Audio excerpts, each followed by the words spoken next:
A major piece of legislation will decide the fate of the U.S.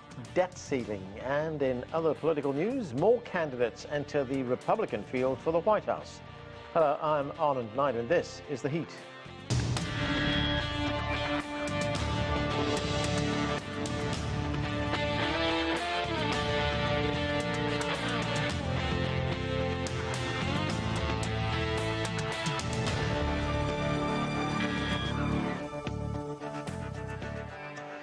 So far, several Republicans have announced they're running for the 2024 presidential election. Former United States Vice President Mike Pence and ex-New Jersey Governor Chris Christie plan to join the field next week.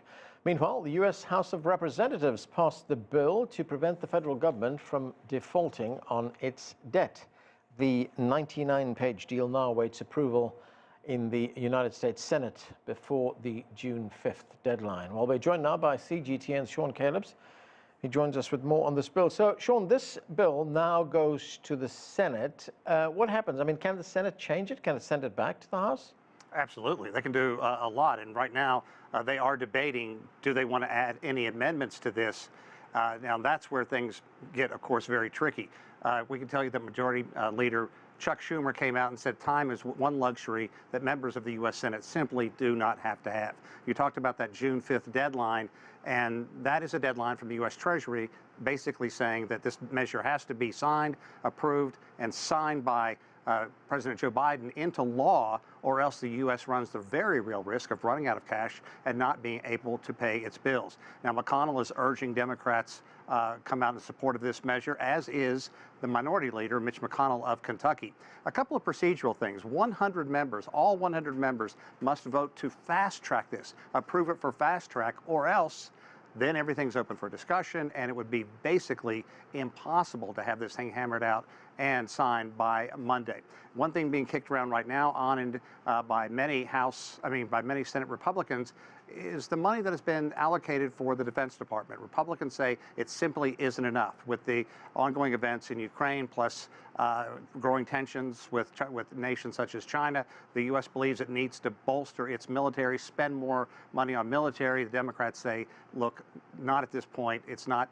We just don't have the money for it. We have the largest military budget on earth. So that is being discussed right now. The big concern is if an amendment would be brought up and approved, then this measure would have to go back to the House of Representatives. They would have to open the floor up for discussion. They would have to approve that measure, and then a conference committee would get together and try to hammer something out and eventually get it to Joe Biden. Clearly, there is not enough time for that. So the question is, will more rational heads prevail over this and say, look, let's hammer out some kind of debt ceiling package that we can all live with, move forward, and then deal with the other concerns down the road, which is what some Republicans say they want. They want another authorization to bolster the military later down the road, but that just does away with any kind of benefit you have towards trimming the national debt. So it is what it is. It's politics in the United States. It's watching the sausage being made, and the clock is ticking, and they have to find a way to move this forward. Right, but Sean, looking at that vote that you were talking about to fast-track this bill, that's a very high bar, isn't it? All 100 U.S. senators will have to vote for the bill for that to happen. As you pointed out, the minority leader, Mitch McConnell, he supports the bill, but is there still a chance it could get derailed?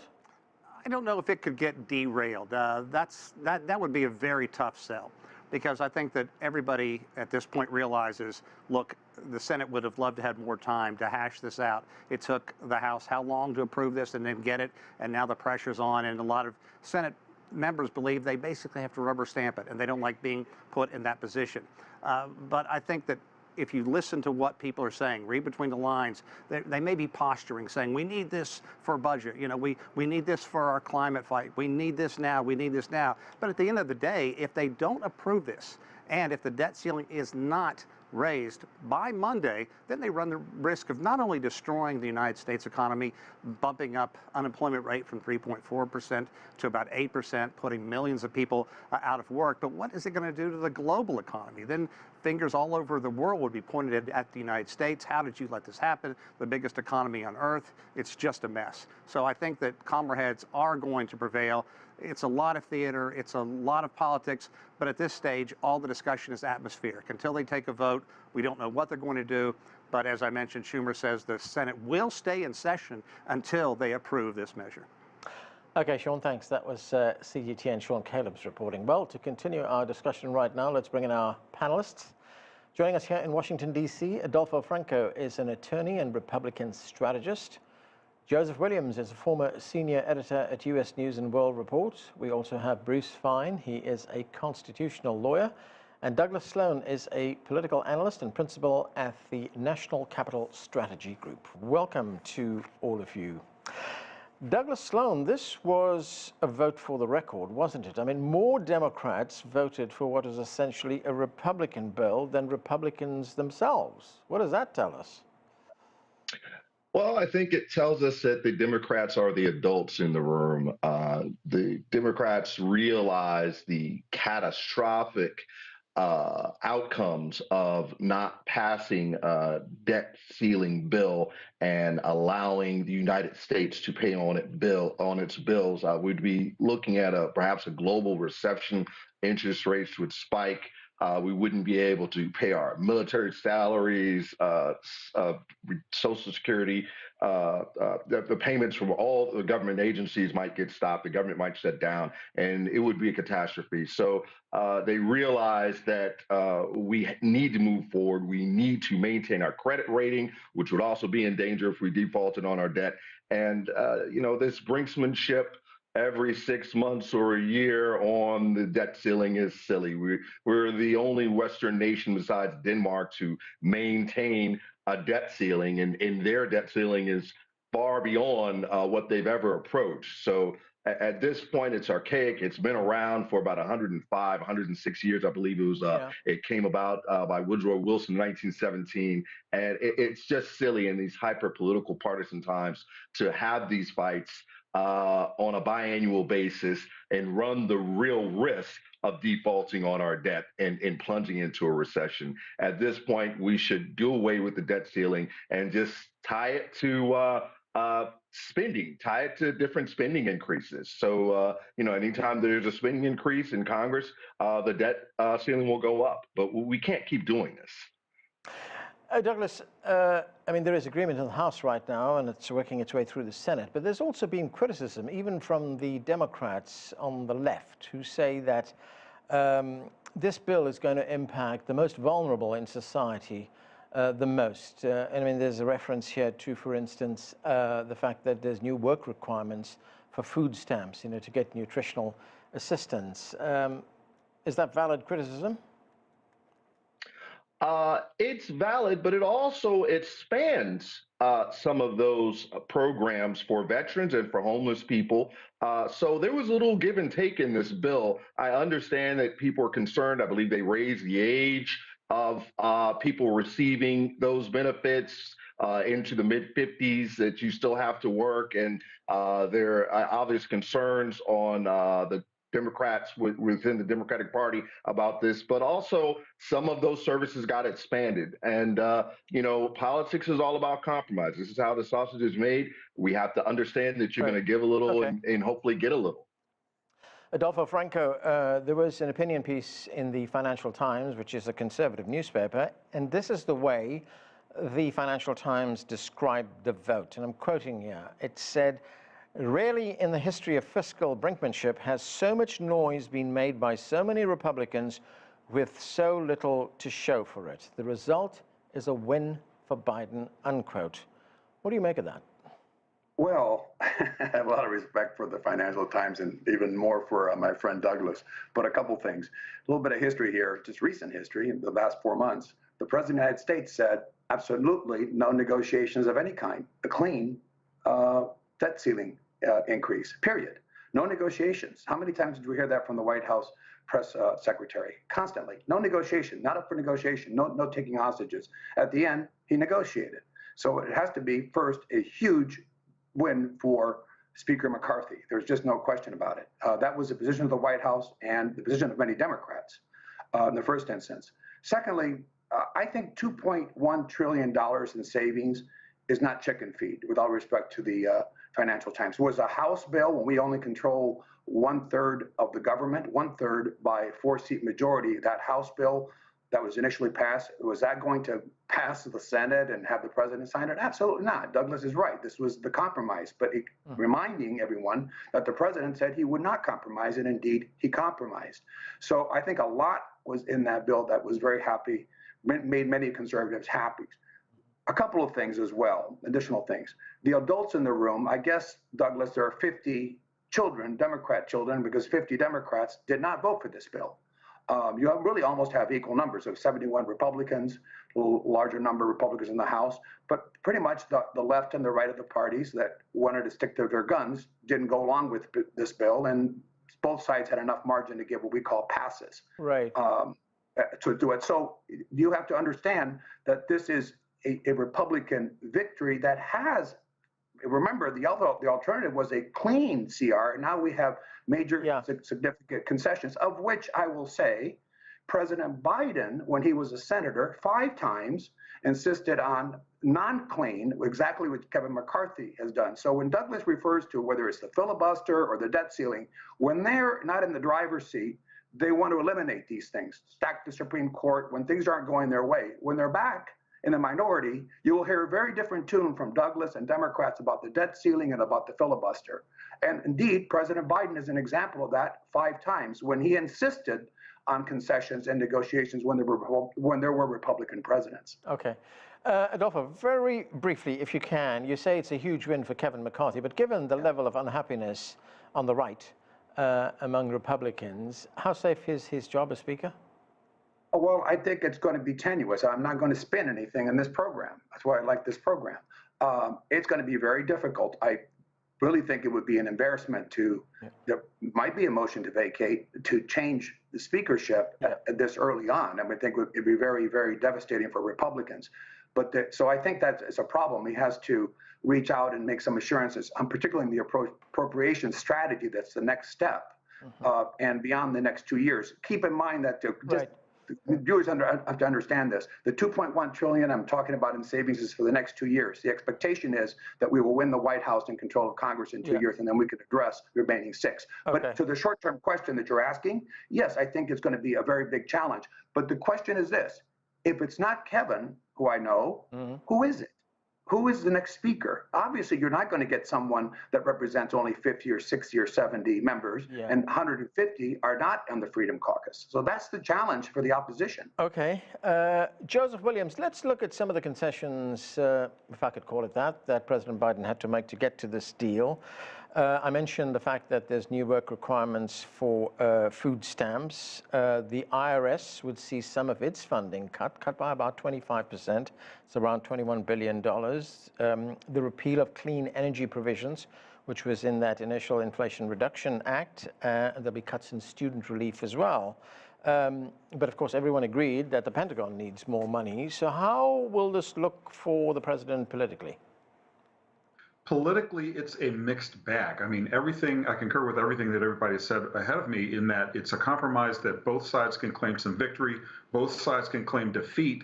Ultimately, President Biden saved the economy from defeat. He had to walk back his word a little bit in that he was not going to negotiate, so that two-fisted, bully pulpit kind of president that progressives were hoping for didn't really show up here, and the pragmatic, centrist, get things done candidate, or president rather, very much was in the room when all of this was going on. I think that there were a lot of problems with communicating the message. I think the Democrats were kind of caught wrong-footed in even considering the fact that they had the luxury that the Republicans were not unified enough to pass a congressional resolution addressing this debt ceiling bill with Kevin McCarthy as Speaker. So I thought that they underestimated the fact that McCarthy was a weak Speaker. I thought they underestimated the fact that they could have gotten this done last year when they had control of both the House and the Senate. It didn't happen. Biden was forced to come in and clean up a bit of a mess. His communication was a little flat-footed. I think all things being equal, he gets credit for not having the economy drive off into a dish. But as far as political capital is, he had to spend some. So ultimately, I believe for him, it's going to be a wash. Bruce Fine, great to have you with us. The Guardian newspaper, which supports the Democratic Party, did an analysis of the bill.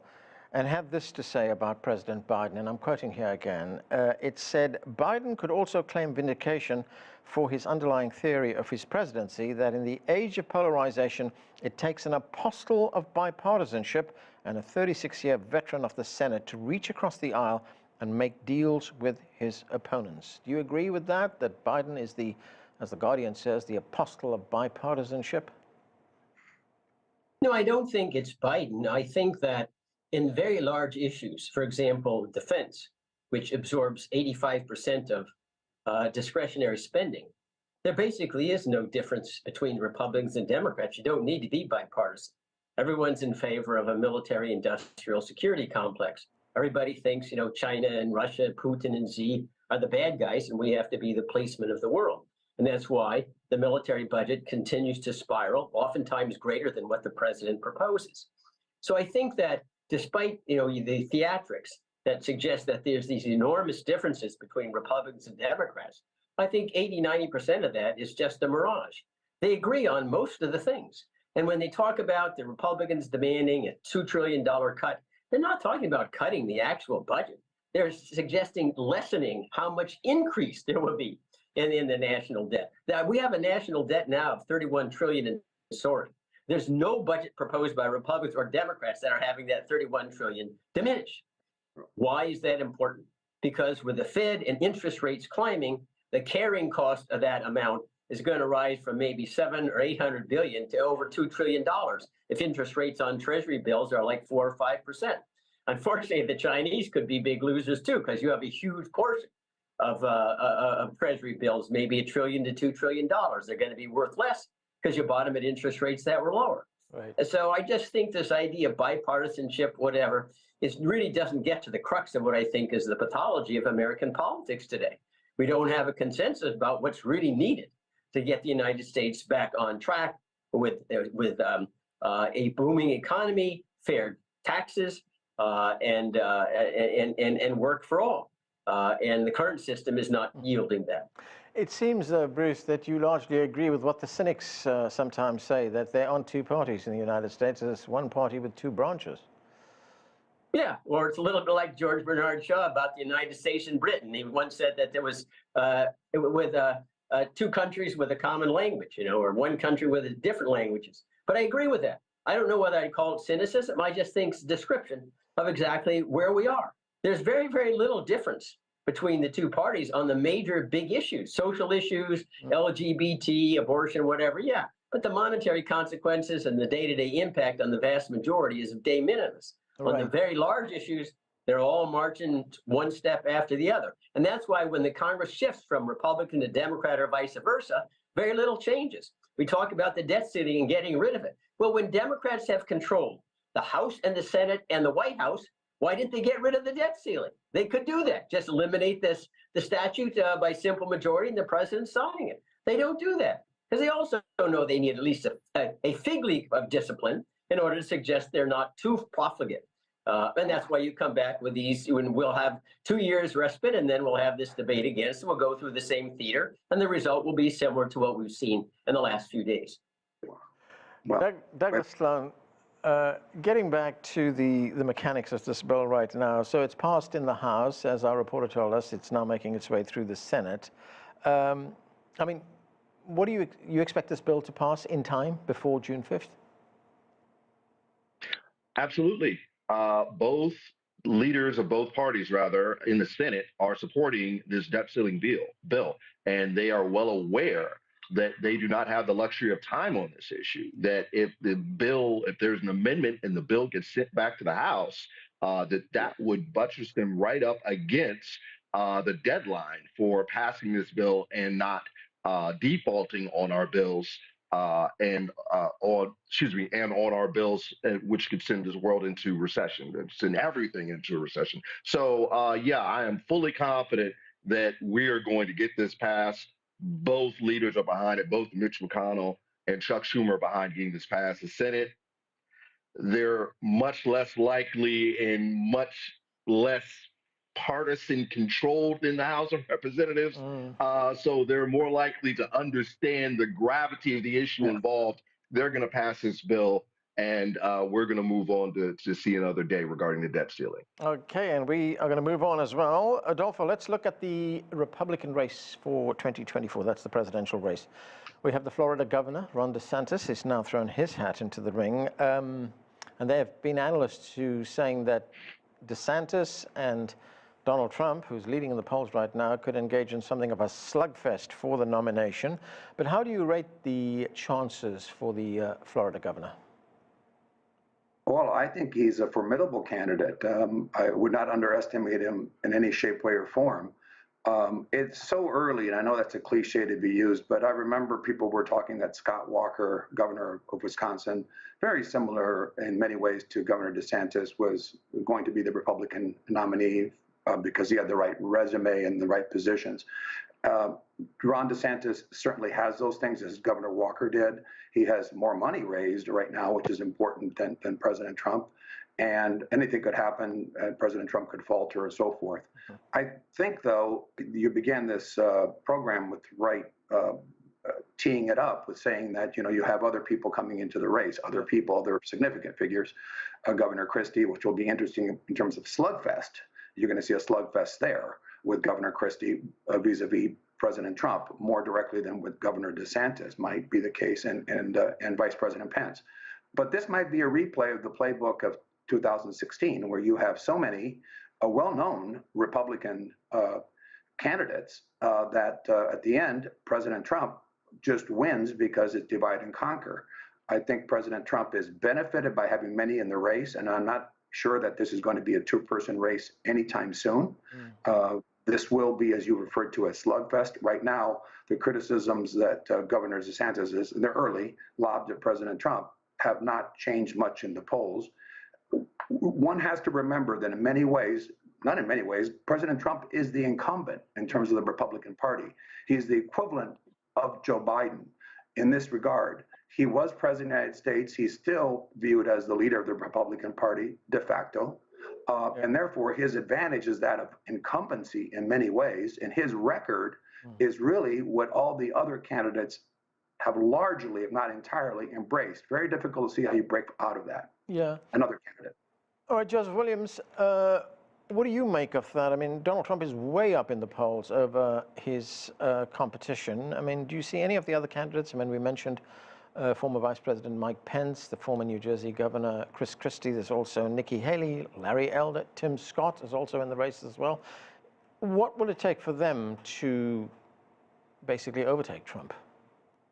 It would probably take Donald Trump and leg irons for any one of those other candidates to emerge, because every time we talk about the 2024 Republican race, the only constant in any of these discussions is Donald Trump, how the candidates compare to Donald Trump, how the candidates' positions compare to Donald Trump, how the Republican voters still want more Donald Trump. And it's going to be hard for me to see anyway how anybody other than Donald Trump can capture the imagination the way he did in 2016. And even still, some of the bloom has gone off that rose, but it's still very, very powerful among the Republican base. We have entire state legislatures that are bending their philosophies and bending their legislation to match what Trump is talking about on the stump. So I think it's going to be a very difficult challenge for anybody to break through. The one X factor, you raised it, is Chris Christie. If Chris Christie does enough damage, and if Donald Trump has enough legal problems that Christie makes him more vulnerable, then I think it's likely for somebody like DeSantis to break through, maybe a Haley, maybe a Tim Scott, but probably DeSantis, and it's going to all hinge on what happens with Donald Trump in the near term, in my opinion. Right, Bruce Fein, those legal problems that Joseph speaks about there, I mean, that is the one challenge, of course, that Donald Trump has that none of the other candidates have. I mean, will he be able to overcome those challenges in the run-up to the election? I mean, there was an Axios poll that was done which showed that most Americans approve of the indictment of Donald Trump, but a plurality believes that politics also played a role in this. Well, politics plays a role in virtually any high-profile prosecution. I served in the Justice Department for 15 years. It's a matter of degree. But I do think that the legal issues, especially at the federal level, are the elephant in the living room for Mr. Trump. At least if the newspapers are right, the grand jury is receiving information that Trump, over audio, tape was stating that, yeah, he knew he had documents that should have been returned. He had done kind of a dress rehearsal for hiding documents when the FBI came with their subpoena, that he was sharing classified information about Iran and others with friends and neighbors. He was not an ingenue who didn't have any clue about what should have been returned to the National Archives under the statute or whatnot. And then we still have the very serious issue of January 6th, where Mike Pence now is testifying for a grand jury about what Mr. Trump's intent was the day or two before January 6th, because you may recall, Mr. Pence had 6 one-to-one meetings with Mr. Trump, and by all accounts, they were meetings in which the president sought to browbeat Mr. Pence into violating his 12th Amendment obligation to count the state-certified electoral votes, which had withstood 61 court challenges. And that shows the state of mind of Mr. Trump is what he was getting at when he told his supporters on January 6th, go to the Capitol, this election was stolen, we got to get our country back. So that's a very serious claim. Now, the reason why that's even more serious than others is that if there were an indictment and conviction under the Insurrection Act, Mr. Trump, under Section 3 of the 14th Amendment, could not run for president in 2024. But these days, we're not there yet. He's entitled to presumption of innocence and due process. But that is a huge issue. But I agree with the other commentators. Absent a very, very serious criminal charge, Trump's going to do a cakewalk and get the nomination. Okay. Joseph Williams, very quickly, I've got less than a minute. There's been lots of talk about a third-party candidate in the upcoming election. Is that likely? And I don't think there's many people who are saying that a third-party candidate will win the election, but how would it impact the other two candidates? Well, again, we've been here before. Ross Perot comes to mind first and foremost. I think it could divide the Republican and Democratic centrist votes, which arguably everybody's fighting over the middle third. If it divides the middle third narrowly enough, and if they have a candidate that captures the public imagination enough, it could make an impact. Whether or not they can find that person remains to be seen. I have not heard very much about anybody that seems like they would raise so much as a ripple in this crowded field. Okay, and that's where we have to leave it. Thanks to all of you for being with us. I'm Anand Naidu in Washington, D.C., and thank you for watching.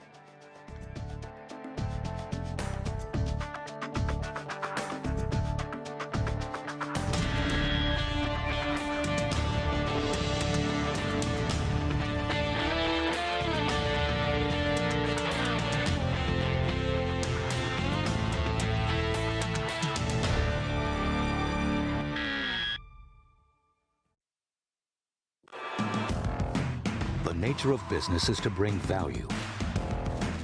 Business activities in Europe, Asia, and the U.S. reach consumers globally. Trade, manufacturing, energy, high-tech, real estate, consumption. We give an expanded view on global business and how it covers, influences, or relates to the whole world.